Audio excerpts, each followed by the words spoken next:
créativité.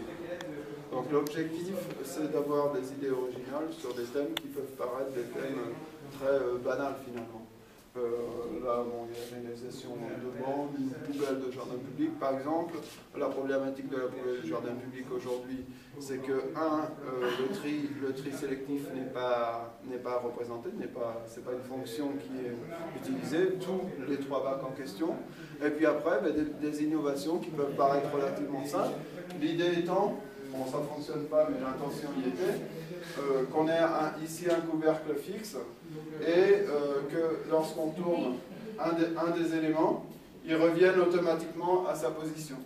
Et pour ça, plutôt que d'utiliser des ressorts qui risquent de s'encrasser, etc., l'idée, par exemple, c'était d'avoir une liaison ici avec un point incliné, tu vois, ce qui fait que quand tu tournes la poubelle, elle monte, et donc naturellement, normalement, si on n'a pas de problème au niveau des frottements, elle va revenir en sa position.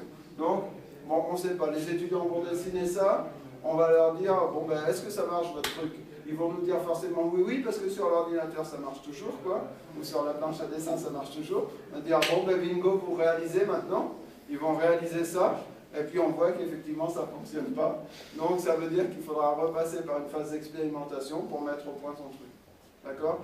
L'intention en but GLP, notamment en Angoulême, au niveau de la créativité, c'est toujours passer par la maquette ou l'expérience pour prouver ce qu'on raconte, quoi.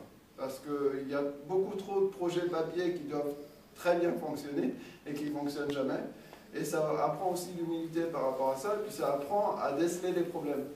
Un problème d'arc-boutement, moi c'est des choses singulières, problème de frottement, tant qu'on n'a pas touché, on ne peut pas se rendre compte.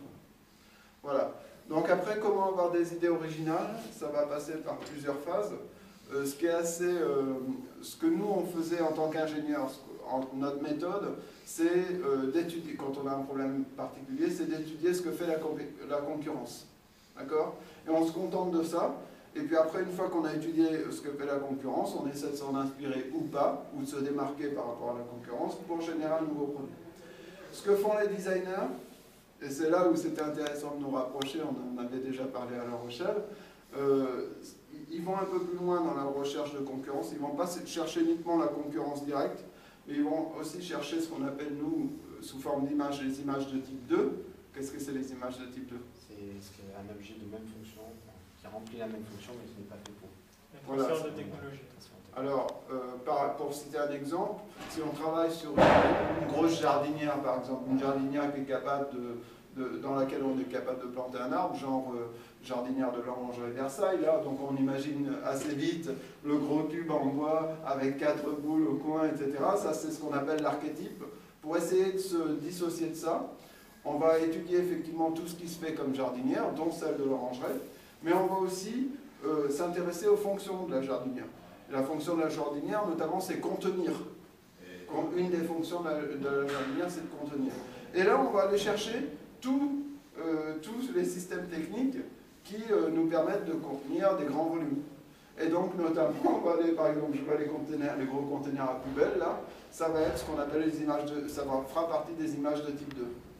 Et on va trouver comme ça, dans les objets qui peuvent contenir, mais qui ne sont pas faits pour contenir spécifiquement un arbre, des solutions techniques qui peut-être pourront être transférées à notre application de la jardinière. Okay, donc c'est un exemple un peu tout bête, quoi, mais ça fonctionne assez bien. Comme ça nous permet vraiment de pouvoir faire ce qu'on appelle des transferts de technologie d'un secteur d'activité à un autre. Ce qu'on apprend dans un domaine d'activité, on peut le réinvestir dans un autre et être original grâce à ça. Conjointement à ça, on va faire le troisième type d'image. Quel est l'intérêt? De cibler l'univers de la clientèle pour appliquer sur notre produit et modifier les textures. Ce qui est tendance aussi. J'aurais pas fait réciter avant, ce sont des bons étudiants.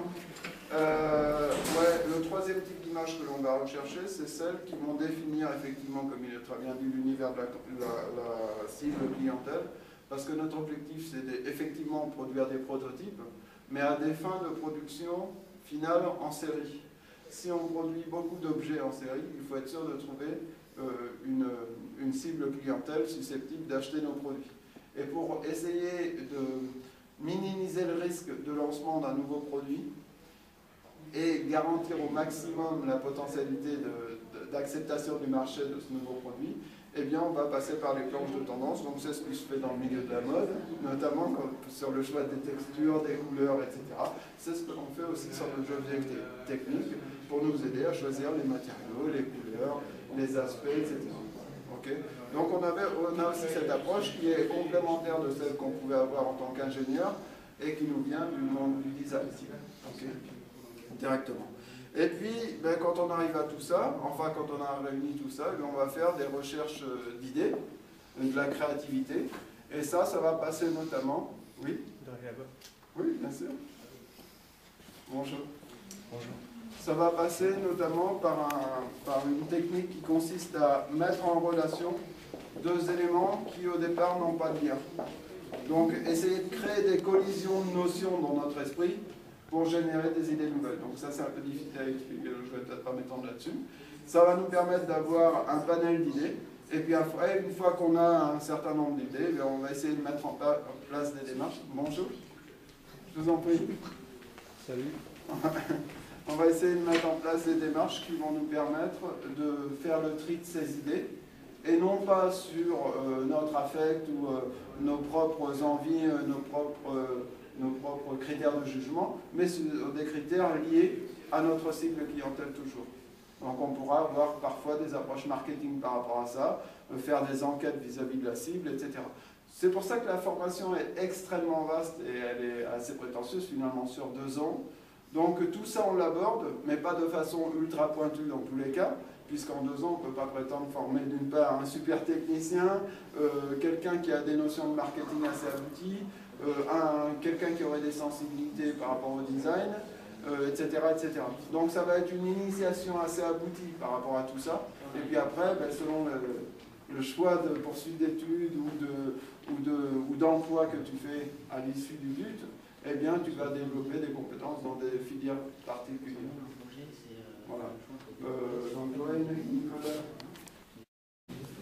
Alex Perrault, je ne sais pas si vous avez entendu son exposé, a expliqué un petit peu déjà aux personnes qui étaient devant vous.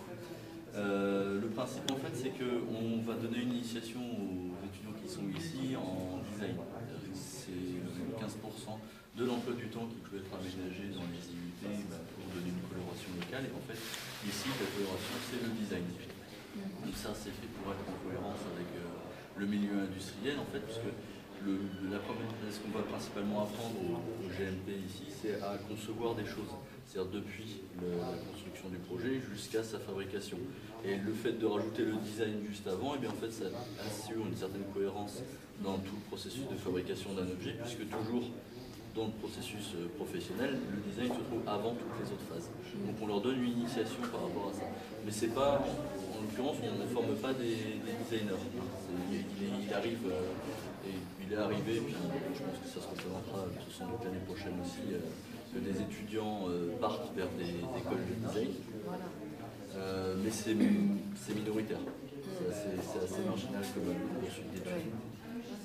D'ailleurs, en termes de volume d'heures, c'est assez... il y en a quand même, je les ai 4 heures tous les 15 jours en fait, les étudiants en design pur.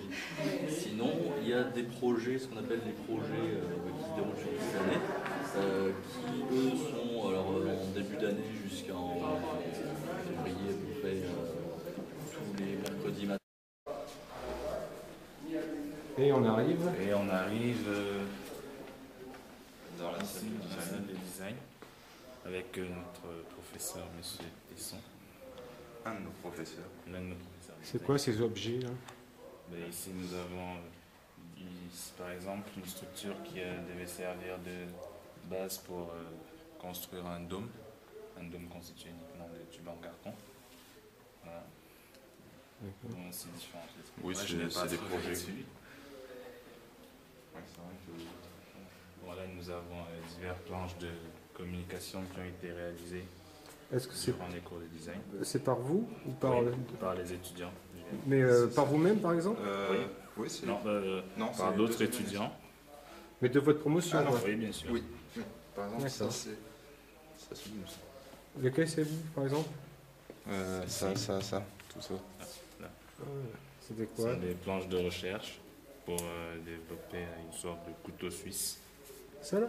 Ouais. C'est un vélo? Oui, ça. Non, Et mais en fait, le couteau suisse, pas dans le sens du couteau en lui-même, mais dans le sens d'objet multifonction. D'accord. parce que le design, c'est réinventé, donc forcément, tout ce que vous êtes en train de regarder, c'est des couteaux suisses. Des couteaux suisses, voilà. Même si ça ne ressemble pas forcément à des couteaux. D'accord. Et ici, c'est... Ici, c'était une super poubelle qui permettait de trier les déchets. Donc, on avait plusieurs niveaux. Mhm. Créé par GMPI. Des GMP. D'accord. Et donc là, on a deux Deux bancs. bancs. Deux bancs. Ingénierie, design. Et ça, idée, c'est Chaise avec le petit bureau. la chaise avec le petit bureau. Voilà, symbolise